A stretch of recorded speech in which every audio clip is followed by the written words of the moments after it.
इथं अडवण्याचा कोणालाच अधिकार नाही। आणि जे कोणी अशा जाहीरपणे धमक्या देत असतील त्यांच्यावरती गुन्हे सरकारने दाखल केले पाहिजेत आणि त्यांची रवानगी जेलमध्ये केली पाहिजे। चालणार नाही। आम्ही शाहू फुले आंबेडकरी विचार सांगणारी माणसं आहोत।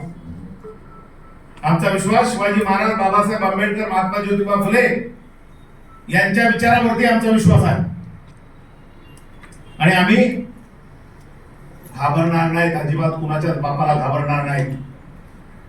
या जिल्ह्यामध्ये जेवढा जातीवाद कधी झाला नाही तेवढा जातीवाद या जिल्ह्यामध्ये या 5-6 महिन्यामध्ये सुरू झालेला आहे आणि हा जातीवाद इथल्या जनतेला नकोय। बीड जिल्ह्यातल्या जनतेला हा जातीवाद नकोय। बीड जिल्ह्यातली जनता गुन्हे गोविंदानं भावाभावाप्रमाणे वागणारी जनता आहे।